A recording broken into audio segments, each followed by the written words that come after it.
అందరికీ నమస్కారం. నేనైతే మా ఊరు వచ్చాను. ఎందుకంటే జూబ్లీ హిల్స్ ఎలక్షన్స్ ఉన్నాయి ముందు, కాబట్టి నేను మా పేరెంట్స్ది బ్లెస్సింగ్స్ తీసుకోవాలని వచ్చాను. అయితే నా పేరెంట్స్ ఇద్దరు కూడా చనిపోవడం వల్ల వాళ్ళు ఉండేది ఇక్కడంటే కబ్రస్థాన్లో. నేను అట్లీస్ట్ అబ్బాయినైనా కాకపోతే కనీసం దగ్గరికి వెళ్ళి ఈ పువ్వులైనా పెడదామంటే నేను ఒక అమ్మాయిని, నాకున్న కొన్ని కట్టుబాట్ల వల్ల, నాకున్న మత ఆచారాల వల్ల ఒక అమ్మాయి కబ్రస్థాన్ దగ్గరికి, సమాధుల దగ్గరికి వెళ్ళొద్దు కాబట్టి నేను దూరం నుంచే ఇక్కడ నుంచే నేను నా పేరెంట్స్కి నివాళులు అర్పిస్తున్నా. వాళ్ళ బ్లెస్సింగ్స్ తీసుకుందామన్నా వాళ్ళు లేరు కాబట్టి వాళ్ళ సమాధుల దగ్గరకు వచ్చిన నేను.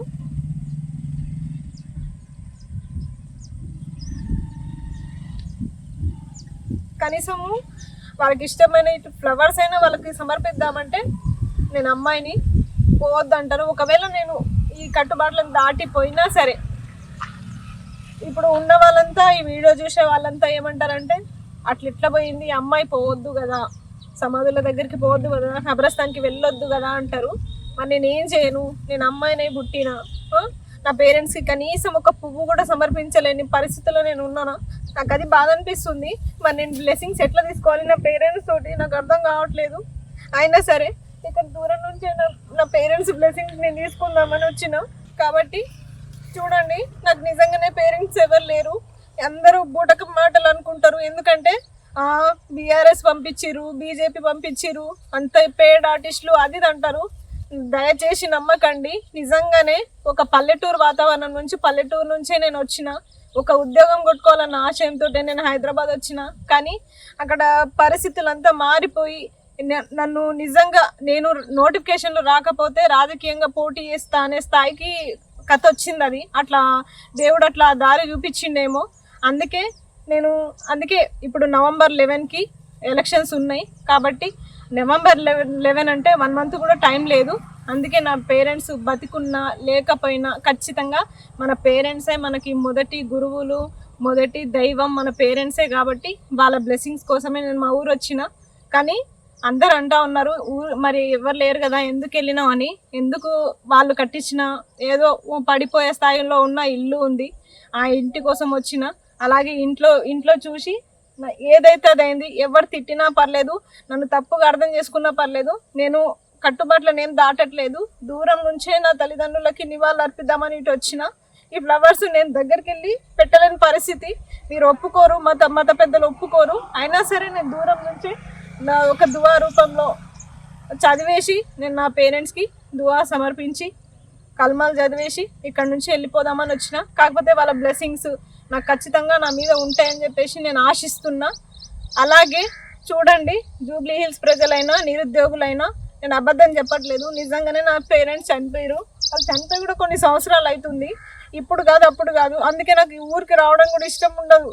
కానీ ఇప్పుడు నాకు ఖచ్చితంగా నా పేరెంట్స్ ఆశీర్వాదం కావాలి కాబట్టి నేను వచ్చిన. ఎందుకంటే చూసే వాళ్ళకు కూడా నేను ఎంతసేపటికి హైదరాబాద్లో ఆ యూనివర్సిటీ ముందో ఏదో ఒక ఇందిరా పార్క్ దగ్గరనో మాట్లాడుతున్నా కాబట్టి వాళ్ళందరూ నమ్మట్లేదు. ఇక చూడండి, అదే మా ఊరు. అదే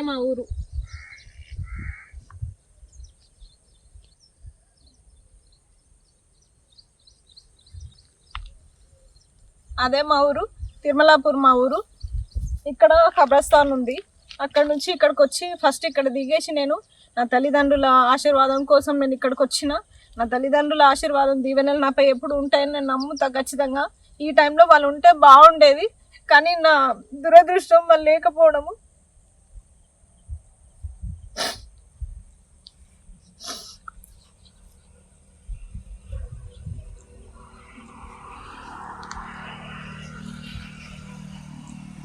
కానీ ఇప్పుడు ఉన్న వాళ్ళే నా తల్లిదండ్రులు, నిరుద్యోగులే నా అన్న చెల్లెళ్ళు, అక్క తమ్ముళ్ళు అనుకుంటున్నా. అలాగే మీ పేరెంట్సే నా పేరెంట్స్గా భావిస్తున్నా. జూబ్లీ హిల్స్ ప్రజలారా, దయచేసి అర్థం చేసుకోండి. ఇది నా పరిస్థితి. నేను ఏ బంగ్లాలో పుట్టలేదు, ఏ ఏసీ కార్లో తిరగట్లేదు. మీలాంటి మామూలు జీవితం గడిపి ఇప్పుడు వచ్చిన ఎన్నో అవమానాలు, ఎన్నో ఎదురు దెబ్బలు, ఎంతో అణిచివేతకి గురైన అమ్మాయిని నేను. వాటన్నిటిని తట్టుకొని ఈరోజు బయటికి వచ్చిన. నాలాంటి గొంతుకలు బయటికి రాకపోవడానికి కారణం ఇంట్లో కొన్ని కట్టుబాట్లు, అలాగే ఇంట్లో కొంచెం ఇలా చేయొద్దు అని కొన్ని కట్టుబాట్లు ఉంటాయి. భర్త రూపంలోనో వేరే వాళ్ళ రూపంలోనో, చుట్టూ ఇరుగు పొరుగు వాళ్ళ రూపంలోనో, బంధువుల రూపంలోనో వాళ్ళని అడ్డేస్తారు.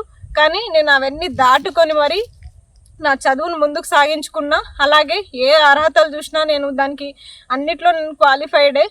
అట్లా కూడా నువ్వు నిరుద్యోగివి కాదు కాదు అంటే ఏ ఎగ్జామ్ క్వాలిఫై అవ్వాలి చెప్పండి, నాకు అర్థం కావట్లేదు. అన్ని చదువులు చదివి అన్ని ఎగ్జామ్లు క్వాలిఫై అయ్యి అన్ని 1:2లో వచ్చి అన్ని కోల్పోయి, ఉద్యోగాలు కోల్పోయి, ప్రభుత్వాలు చేసిన తప్పుకి ఉద్యోగాలు కోల్పోయి ఈరోజు ఈ స్థితిలో నిలబడ్డము. పైగా మీరు నోటిఫికేషన్స్ ఇవ్వట్లేదు కాబట్టి ఈ నిరసనగా నేను జూబ్లీ హిల్స్లో పోటీ చేస్తున్నా.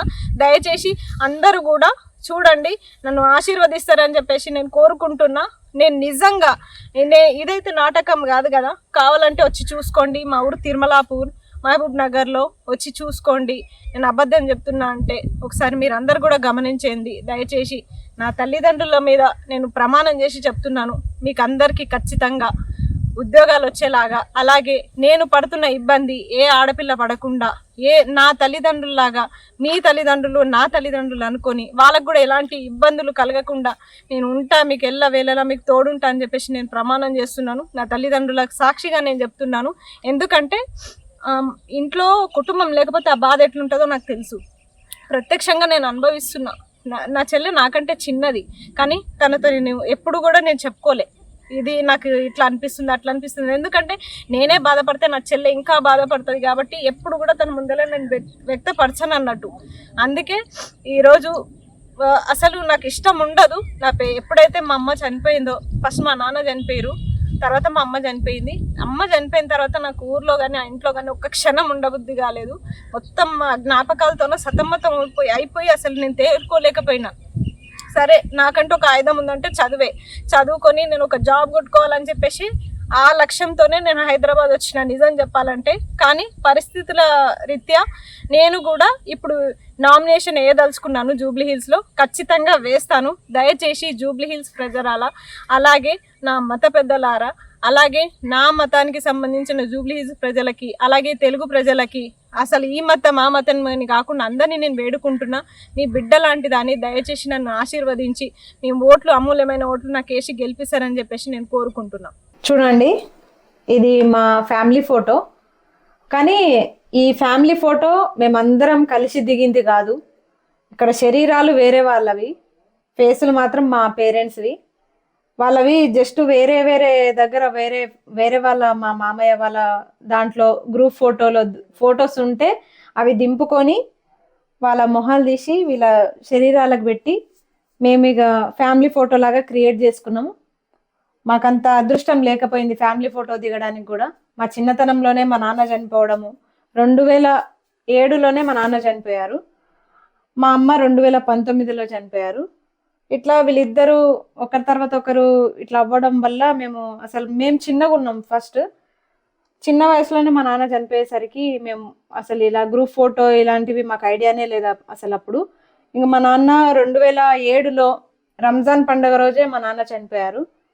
రంజాన్ పండుగ రోజు మళ్ళీ మస్జిద్లోనే చనిపోయారు, ఇంటికి కూడా రాలేదు. నమాజ్ చదువుకొని ఈద్గాలో మస్జిద్కి వెళ్ళి మస్జిద్లోనే అక్కడనే చనిపోయారు.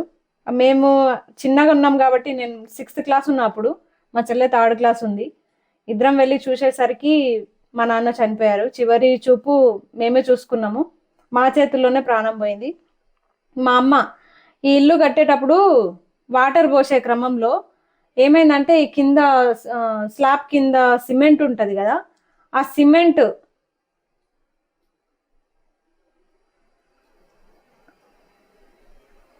ఈ ఇంటి కష్టాలు, ఈ చెత్త కష్టాలు అప్పుడే స్టార్ట్ అయినాయి మాకు.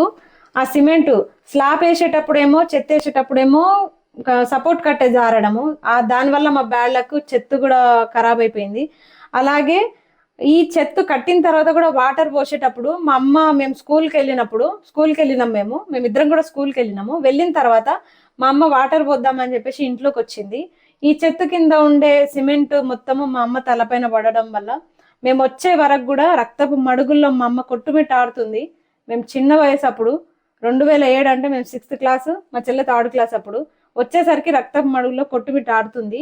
అసలు ఏం చేయాలో కూడా తెలియని వయసు మాకు. అప్పుడే చిన్నపాటి ఆర్ఎంపీ ఉంటే అప్పటికప్పుడు ట్రీట్మెంట్ అయితే జరిగింది. కానీ ఆ ఎఫెక్ట్ ఫ్యూచర్లో చాలా అయింది. మేము పెరిగే కొద్దీ మా అమ్మకి ఆ సమస్య పెరుగుతానే వచ్చింది. ఎందుకంటే రక్తం చాలా పోయింది, బాగా రక్తహీనత, ఇక ఫిడ్స్ అటాక్ అయింది. ఫిడ్స్ తోటే చాలా ఇబ్బంది పడి మా అమ్మ 2019లో చనిపోయింది. ఇక అప్పటి నుంచి మేము ఈ ఫొటోస్ చూసుకుంటూ బతకడం తప్ప మాకు ఫ్యామిలీ ఫోటో కూడా లేదు. ఇక ఈ ఫొటోసే అటొకరం ఇటొకరం అటాచ్ చేసుకొని ఫ్యామిలీని చూసుకుంటున్నాము. అది మా పరిస్థితి. ఇంత దుస్థితిలో ఉన్నాం మేము. దయచేసి మమ్మల్ని అర్థం చేసుకోండి. మమ్మల్ని కూడా మీ కుటుంబీకులే అని భావించి, మేము ఇద్దరమే ఉన్నాం ఆడపిల్లలము. ఇది ఎవరికి ఎంత చెప్పినా అర్థం కాదు. అందుకే నేను ఇంటికి వచ్చి వీడియో చేయడానికి కారణం ఇదే. మా ఫ్యామిలీ ఫోటోలోనే ఉన్నారు, నిజ జీవితంలో లేరు. వాళ్ళు ఫోటోలకే పరిమితం అయిపోయారు. ఏం చేయాలి, మా అదృష్టం బాగలేదు అనుకుంటున్నాము అంతే తప్ప మేము ఎవరిని మా దురదృష్టానికే వదిలేస్తున్నా తప్ప నేను ఎవరిని కూడా నిందించట్లేదు.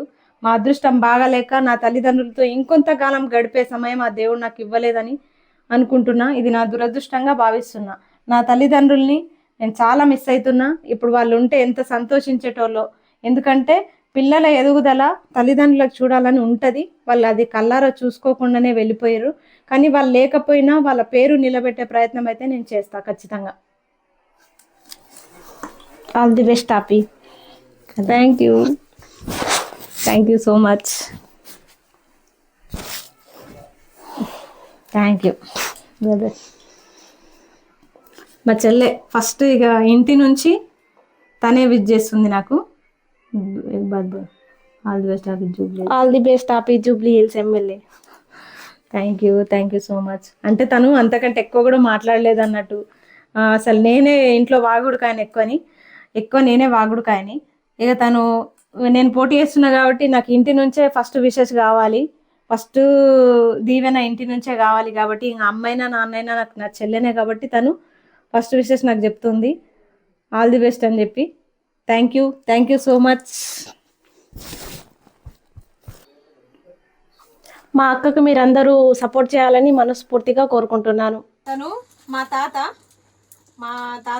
మా నాన్న వాళ్ళ ఫాదర్ దగ్గర 100 సంవత్సరాలు ఉంటాయి. ఇప్పటికీ కష్టజీవి, 100 దాటినాయి. ఇప్పటికీ కష్టజీవి. మాకంటూ ఉన్న పెద్ద దిక్కు మా తాత మాత్రమే.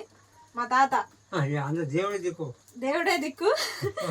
మా తాత మాకు పెద్ద, మా కుటుంబానికి మా తాతనే పెద్ద. నాన్నమ్మ చనిపోయారు, అమ్మమ్మ చనిపోయారు, తాతయ్య అందరు చనిపోయారు. మా తాతయ్యనే మాకు ఇప్పుడు 100 సంవత్సరాలు దాటినా మా తాత కష్టజీవే. సొంతంగానే తన కాళ్ళ మీద తనే బతుకుతారు, ఎవరి మీద డిపెండ్ అవ్వరు.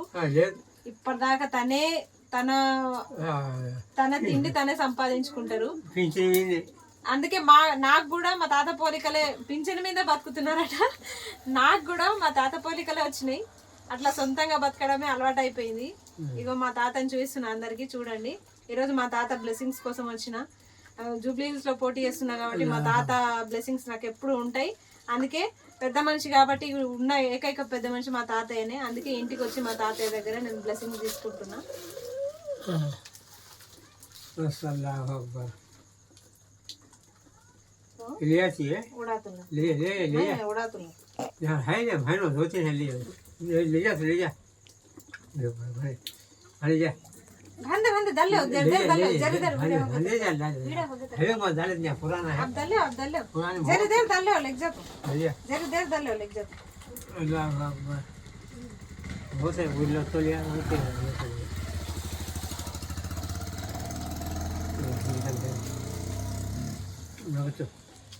बस कहीं नहीं पढ़ना पाएंगे, नहीं पढ़ेंगे।